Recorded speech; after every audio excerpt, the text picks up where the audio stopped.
ونصلي ونسلم على سيدنا ومولانا محمد رسوله النبي الأمين المكين الحنين الكريم الرؤوف الرحيم. أما بعد فأعوذ بالله من الشيطان الرجيم. بسم الله الرحمن الرحيم. يا أيها الذين آمنوا اتقوا الله حق تقاته ولا تموتن إلا وأنتم مسلمون. صدق اللہ العظیم.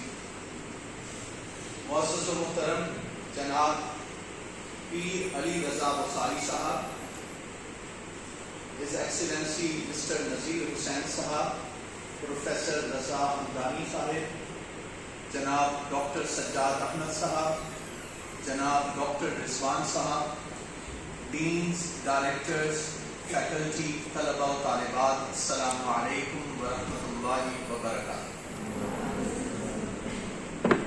میرے لیے یہ انتہائی احساس اور مسرت کا موقع ہے کہ آج Mirpur university of science and technology میں ہم پیغام پاکستان کے حوالے سے اس کانفرنس میں شریک ہیں، اور میں آج کے اس پرمسرت موقع پر پیغام پاکستان کے پس منظر، پیش منظر اور ایتھکس آف ڈس ایگریمنٹ پہ گفتگو کرنا چاہ رہا ہوں.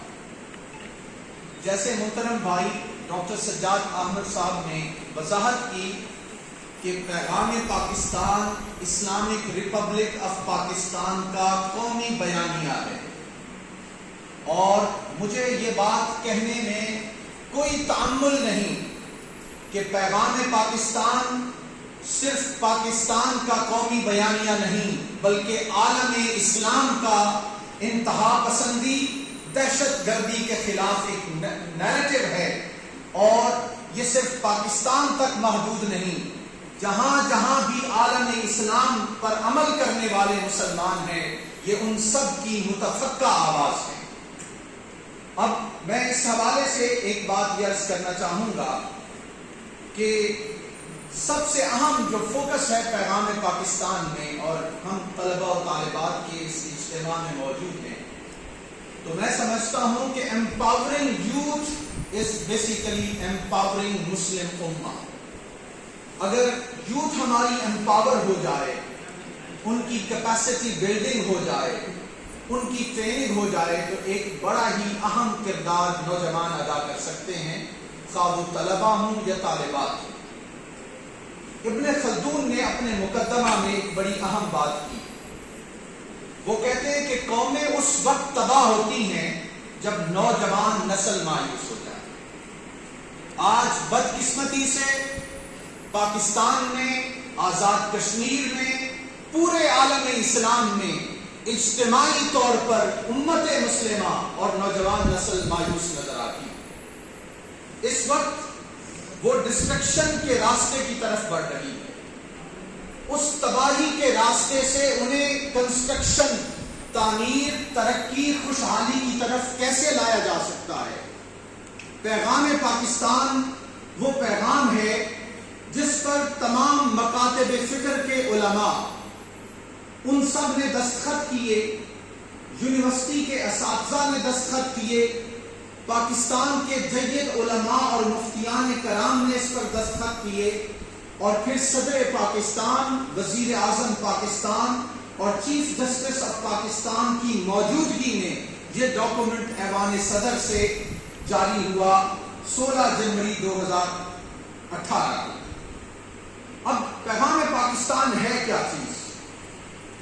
پیغام پاکستان کے حوالے سے میں یہ عرض کرنا چاہوں گا کہ پاکستان کو اور امت مسلمہ کو بالعموم اس وقت کئی چیلنجز کا سامنا ہے، کئی مسائل ہیں پاکستان کے، آزاد کشمیر کے، مقبوضہ کشمیر میں اور عالم اسلام کے. پیغام پاکستان میں انٹلیکچوئلز نے، علماء نے، مفتیان کرام نے، سول سوسائٹی کے افراد نے ان چیلنجز کا نہ صرف حل پیش کیا ہے بلکہ امید کی ایک کرن دکھائی. اس وقت جب ہم پاکستان پر نظر دوڑاتے ہیں تو ہمیں ناخواندگی اور جہالت کا سامنا ہے، غربت اور بے روزگاری ہے، تعصب اور منافرت ہے. یہ منافرت اور تعصب صوبائی بھی ہے، لسانی بھی ہے، علاقائی بھی ہے. دہشت گردی کے حوالے سے غلط تعبیرات اور تشریحات موجود ہیں. جہاد کے حوالے سے غلط تصورات نوجوان نسل کے ذہنوں میں پیدا کیے جا رہے ہیں. پرامن اور اعتدال پسند معاشرہ کیسے قائم کیا جائے؟ پیغام پاکستان ہمیں اس کا جواب دیتا ہے. عدم رواداری اور عدم برداشت ہمیں اپنے معاشرے میں نظر آتی ہے. پیغام پاکستان کے ذریعے ہمیں عفو و درگزر اور برداشت کا پیغام ملتا ہے.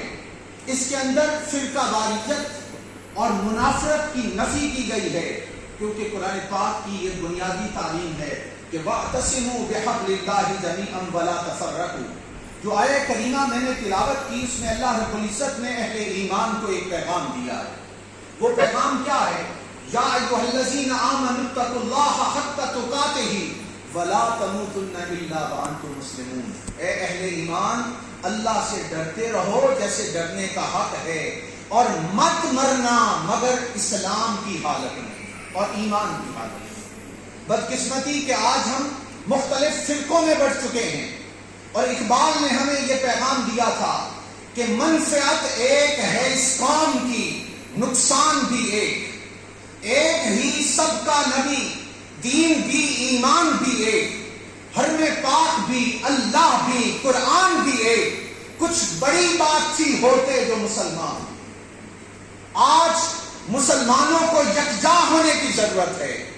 پاکستان اور آزاد کشمیر میں بسنے والے مسلمان جب تک آپس میں اتحاد اور اتفاق پیدا نہیں کرتے، جب تک اپنے دشمن کو پہچانتے نہیں، اور جب تک اسلام کا امن والا چہرہ سب کے سامنے نہیں لے آتے، اس وقت تک عالم اسلام اور مسلمان عالم دنیا میں اپنا نام پیدا نہیں کر سکتے.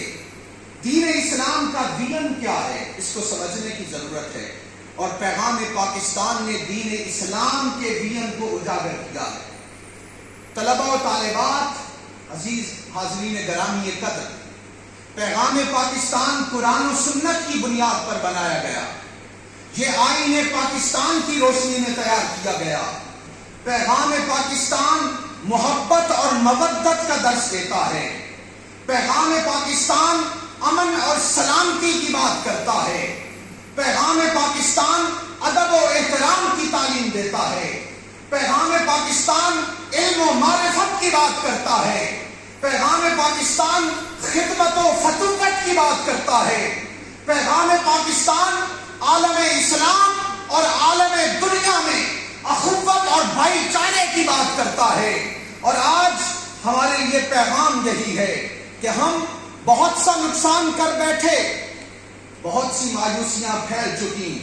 اب ضرورت اس بات کی ہے کہ اجاڑ موسم میں ریت دھرتی پہ فصل بوئی تھی چاندنی کی، اب اس میں اگنے لگے اندھیرے تو کیسا جی میں ملال رکھنا. تم ایسا کرنا کوئی جگنو کوئی ستارہ سنبھال رکھنا. میرے اندھیروں کی فکر چھوڑو تم اپنے گھر کا خیال رکھنا. آج ضرورت اس امر کی ہے کہ ہم پاکستان کو، آزاد کشمیر کو اور عالم اسلام کو کیسے یکجا کر سکتے ہیں. جب پاکستان وجود میں آیا تھا تو ہم نے ایک عہد کیا تھا، کچھ طے کیا تھا ہمارے بڑوں نے. میں وہ ایک غزل جو حنیف اسدی کی ہے مجھے بہت مناسب معلوم ہوتی ہے کہ میں آپ کی خدمت میں پیش کروں. وفا کے خوگر، جو طے کیا تھا، جو ہم نے عہد کیا تھا جب پاکستان بنا تھا، جب تقسیم ہند ہوئی تھی تو وہ کیا چیز طے ہوئی تھی، وہ پیغام کیا تھا، وہ آپ کے سامنے رکھنا چاہتا ہوں. وہ یہ تھا کہ وفا کے خوگر وفا کریں گے، یہ طے ہوا تھا.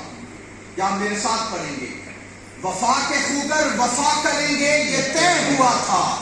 وطن کی خاطر جیئیں گے مریں گے یہ طے ہوا تھا. بوقت ہجرت قدم اٹھیں گے جو سوئے منزل، تو بیچ رستے میں دم نہ لیں گے یہ طے ہوا تھا. چہار جانب بہار آئی ہوئی تھی لیکن بہار کو اعتبار دیں گے یہ طے ہوا تھا. تمام دیرینہ نسبتوں سے گریز کر کے نئے وطن کو وطن کہیں گے یہ طے ہوا تھا. خدا کے بندے خدا کی بستی بسانے والے خدا کے احکام پر چلیں گے، یہ طے ہوا تھا۔ بغیر تخصیص پست و بالا، بغیر تخصیص پست و بالا ہر ایک مقام دیے مساوات کے جلیں گے، یہ طے ہوا تھا۔ کسی بھی الجھن میں رہبروں کی رضا سے پہلے، ہم رائٹ آف سیلف ڈٹرمنیشن کی بات کرتے ہیں، کسی بھی الجھن میں رہبروں کی رضا سے پہلے عوام سے اذن عام لیں گے، یہ طے ہوا تھا۔ تمام تر حل طلب مسائل کو حل کریں گے، جو طے نہیں ہے وہ طے کریں گے، یہ طے ہوا تھا۔ آج ضرورت ہے اس بات کی طرف ہم توجہ کریں۔ اب میں آ جاتا ہوں پیغام پاکستان کے کنٹینٹ کی طرف، اور آخر میں ایتھکس آف ڈس ایگریمنٹ پہ انتہائی اختصار کے ساتھ۔ پیغام پاکستان کے جو کنٹینٹ سے پہلی بنیادی بات اس میں یہ ہے کہ پاکستان ایک اسلامی ریاست ہے۔ یہ لا الہ الا اللہ محمد الرسول اللہ کی بنیاد پر وجود میں آئی تھی۔ اس کا آئین بھی اسلامی ہے۔ اب پیغام پاکستان اس بات کی طرف ہماری توجہ دلاتا ہے کہ جس کی بنیاد لا الہ الا اللہ کی بنیاد بنی تھی، اسے ہم کیسے ایک غیر اسلامی ملک کہہ سکتے ہیں؟ اس کی افواج پر حملہ کرنا، اس کے اداروں پر حملہ کرنا، یہ گویا بغاوت کے زمرے میں آتا ہے۔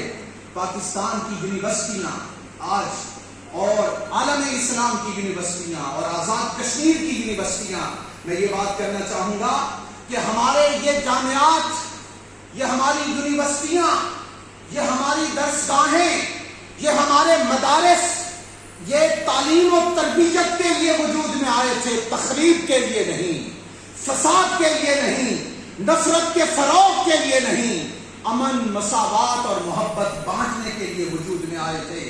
پیغام پاکستان ہمیں یہ درس دیتا ہے، اور ریاست مدینہ اور میثاق مدینہ سے بھی ہمیں یہی درس ملتا ہے کہ ہم نے اپنی مشکلات کو چیلنجز میں بدلنا ہے، اور چیلنجز کو اپرچونٹیز میں تبدیل کر کے ایک ڈائیورسفائیڈ سوسائٹی قائم کرنی ہے۔ ہر کسی کو بنیادی حق دینا ہے۔ یہاں پر ایک بڑا ہی اہم کمنٹ جو پروفیسر کانٹویل سمتھ کا ہے، انہوں نے اپنی آئیڈیالوجی آف پاکستان کی کتاب لکھی، اور جب تقسیم ہند ہوئی، پاکستان بن رہا تھا، تو یہ ایک ایسا اسلام کی بنیاد پہ پہلا ایک تجربہ تھا۔ انہوں نے کہا تھا، the ideology of Pakistan سے میں کوٹ کر رہا ہوں، the creation of Pakistan and the success of Pakistan is the examination of the viability of Islam in the modern age. If Pakistan is successful, then it will be determined that Islam can be a code of life for a modern man. Pakistan کامیاب ہوتا ہے تو اسے عالم اسلام کی کامیابی سمجھا جائے گا۔ پاکستان ایک ایٹمی قوت اور طاقت ہے، اور پاکستان امت مسلمہ کی قیادت کر رہا ہے۔ پاکستان کو مضبوط بنانا، عالم اسلام کو مضبوط بنانا ہے۔ اگر پاکستان مضبوط ہوگا تو کشمیر کی عوام مضبوط ہوگی، کشمیر کی آواز بلند ہوگی، مستحکم ہوگی، اور پوری دنیا میں وہ آواز سنی جائے گی۔ آج ہمیں فرقہ واریت کا خاتمہ کرنا ہے، تکفیریت، ایک دوسرے پر فتوے لگانا، کفر اور اسلام کا فیصلہ اللہ نے کرنا ہے، اس سے باز آنا، یہ بنیادی طور پہ یہاں پہ بات کی گئی ہے۔ اور نوجوان نسل ہونے کے ناطے آپ کے ہاتھوں میں مستقبل ہے، اور آپ کے لیے یہی اس کا پیغام ہے، پیغام پاکستان کا، کہ آپ اپنی لیڈرشپ کو پہچانیں۔ آپ نے عالم اسلام کو لیڈ کرنا ہے، اور اقبال کے الفاظ میں کہوں گا کہ تو نے پوچھی ہے امامت کی حقیقت مجھ سے، حق تجھے میری طرح صاحب اسرار کرے، ہے وہی تیرے زمانے کا امام برحق جو تجھے حاضر و موجود سے بیزار کرے، اور موت کے آئینے میں دکھا کر رخے دوست زندگی تیرے لیے اور بھی دشوار کرے، اور دے کر احساس زیاں تیرا لہو گرما دے، فخر کی سان چڑھا کر تجھے تلوار کرے۔ عزیز طلباء و طالبات، آپ اپنی گفتگو کے آخری حصہ میں، آج سب سے بڑا مسئلہ یہ ہے کہ ایتھکس آف ڈس ایگریمنٹ، اختلاف اس کائنات میں ایک فطری چیز، کہیں دن ہے کہیں رات ہے، کہیں مرد ہیں کہیں عورت ہیں۔ ابراہیم ذوق نے کہا تھا کہ گلہائے رنگ رنگ سے ہے زینت چمن، اے ذوق اس جہاں کو ہے زیب اختلاف سے۔ اس کائنات کے اندر جو ڈفرنس آف اوپینین ہے، جو اختلاف ہے، اسی سے اس کائنات کی خوبصورتی ہے۔ ہم نے اسے ایک بہت بڑی نفرت کا ذریعہ بنا دیا ہے۔ میں عرض یہ کرنا چاہوں گا کہ یہ اختلاف محض دینی اور سیاسی بنیادوں پر نہیں ہوتا، زندگی کے ہر شعبے میں آپ کو اختلاف نظر آئے گا۔ ڈاکٹرز حضرات کو لیں، ڈاکٹروں کا اختلاف آپس میں ہوتا ہے، وکلاء کا اپنا ایک دوسرے میں اختلاف ہوتا ہے، استاد اور شاگرد کا ایک دوسرے سے اختلاف ہوتا ہے، وکلاء ایک آئینی دفعہ کو بیان کرنے میں ایک دوسرے سے اختلاف کرتے ہیں، قانون کی تشریح میں اعلیٰ عدالتیں ایک دوسرے سے مختلف ویو پوائنٹ رکھتی ہیں۔ تو اختلاف بری چیز نہیں ہے، یہ اختلاف رحمت ہے، باعث برکت ہے، ذہن کے بند دریچے کھولنے کا ذریعہ۔ یہ ایک بنیادی چیز ہے۔ جہاں تک دینی اختلاف کی بات ہے، اس کے اندر بھی بہت زیادہ افراط و تفریط پائی جاتی ہے۔ میں یہاں پر شاہ ولی اللہ کی جو تحقیق ہے، میں اس کا خلاصہ آپ کی خدمت میں عرض کرنا چاہوں گا۔ شاہ ولی اللہ محدث دہلوی رحمۃ اللہ علیہ بیان کرتے ہیں کہ وہ کہتے ہیں کہ مذہبی اختلاف جو ریلیجس بنیادوں پہ ہوتا ہے، اس کا ایک دائرہ تو ایمان اور کفر کا ہوتا ہے، یعنی ایک اختلاف ایمان اور کفر کا ہے۔ اس کو آپ مثال لیں، کوئی مسلمان ہے، کوئی مسیحی ہے، کوئی یہودی ہے، کوئی بدھ مت ہے، کوئی ہندو ہے، تو کفر اور اسلام کی بنیاد پر ایک اختلاف ہے۔ ایک دائرہ یہ ہے، ایک دائرہ حق اور باطل کا دائرہ کہلاتا ہے، اہل قبلہ کے مختلف گروہوں کا جو آپس میں باہمی اختلاف ہے۔ کوئی اہل سنت ہے، کوئی معتزلہ ہے، کوئی اشاعرہ ہے، کوئی خوارج ہے، کوئی روافض ہے، تو یہ حق اور باطل کی بنیاد پہ ایک اختلاف کہلاتا ہے۔ تیسرا دائرہ اختلاف کا وہ اہل سنت کے داخلی ماحول میں فقہائے کرام کا آپس میں اختلاف بھی اس کا ایک ذریعہ ہے۔ جیسے احناف ہیں، شوافی ہیں، حنابلہ ہیں، مالکی ہیں، سارے مسلمان ہیں، لیکن ان کی آپس میں اختلاف ہیں، اور وہ لڑائی جھگڑے اور تعصب اور منافرت کی بنیاد پہ نہیں ہوتا۔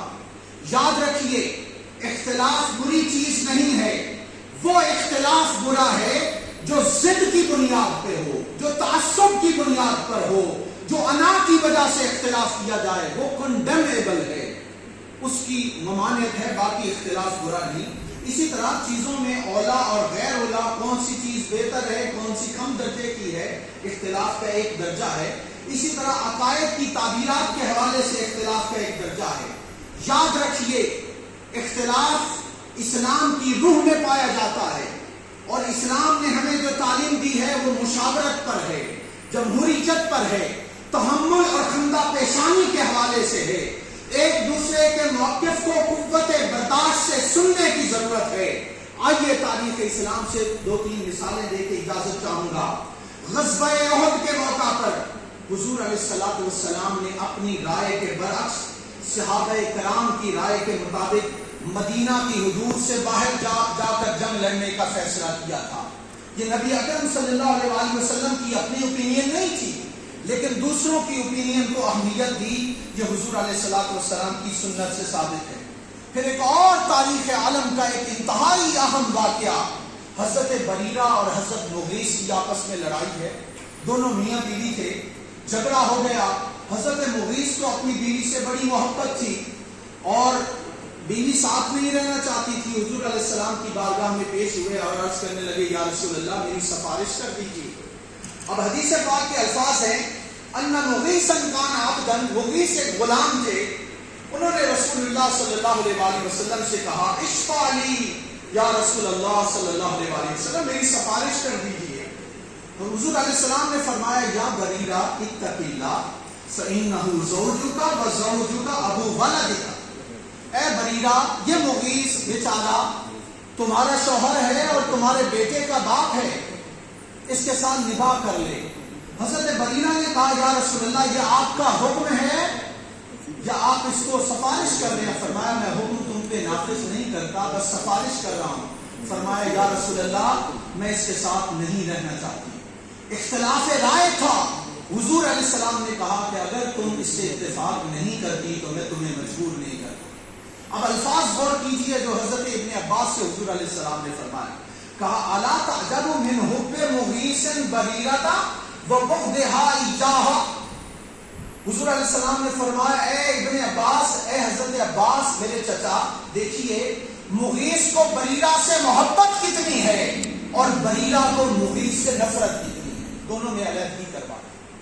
تو دیکھیے اپنی رائے کو مسلط نہیں کیا، ہماری بات کوئی نہ مانے تو ہم کہتے ہیں اسے جینے کا بھی کوئی حق نہیں، تو اپنے رویوں میں تبدیلی لانے کی ضرورت ہے۔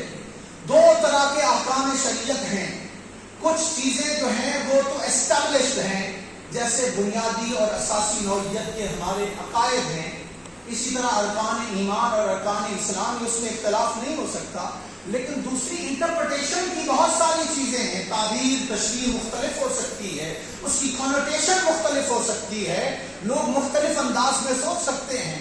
حضور علیہ السلام سے صحابہ نے اختلاف کیا، صحابہ سے تابعین نے اختلاف کیا، تابعین سے تبع تابعین نے اختلاف کیا، ائمہ ہوئے، چار بڑے مکاتب فقہ ہوئے، امام ابو حنیفہ سے ان کے شاگردوں نے اختلاف کیا، امام شافعی نے اختلاف کیا، امام احمد بن حنبل نے اختلاف کیا لیکن محبت قائم رہی۔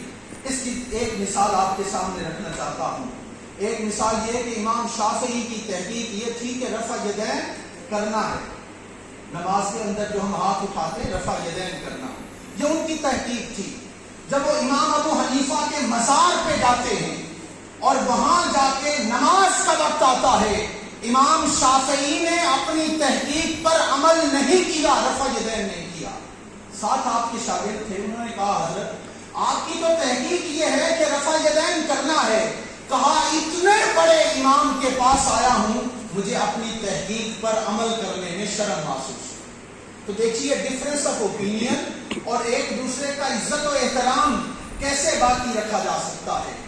آخری بات جو عرض کرنا چاہتا ہوں وہ یہ بات ہے کہ ہمارے اندر جو فرقے ہیں اس نفرت کو بھی مٹانا ہوگا اور مثبت اور غیر تنقیدی اسلوب علماء کرام کو اپنانے کی ضرورت ہے، حقیقی رواداری کا مظاہرہ کرنے کی ضرورت ہے، علماء کرام کو جدید عصری تعلیم سے اجاگر کرنے کی ضرورت ہے۔ اور پیغام پاکستان صرف جامعات میں کانفرنسز، سیمینار، سمپوزیمز اور ورک شاپس نہیں کر رہا، اس میں خطباء اپنے ممبروں پر بیٹھ کر ممبر و محراب سے امن اور سلامتی کی آواز بلند ہو رہی ہے۔ ہمارے مدارس میں پیغام پاکستان کے کانفرنسز اور سیمینارز ہو رہی ہیں۔ پیغام پاکستان اس وقت تک اپنی صحیح روشنی میں سامنے نہیں آ سکتا جب تک ہم سارے اپنا کردار نہ ادا کریں۔ میں یہ ذمہ داری آپ کو سونپ رہا ہوں، آپ پاکستان کا اور عالم اسلام کا مستقبل ہیں۔ پیغام پاکستان کی ان تعلیمات کو اجاگر کرنے کے لیے آپ نے بنیادی کردار ادا کرنا ہے، اور آپ میرے ساتھ یہ عہد کریں کہ خون دل دے کے نکھاریں گے رخ برگے گلاب، ہم نے گلشن کے تحفظ کی قسم کھائی ہے۔ والسلام علیکم ورحمۃ اللہ وبرکاتہ۔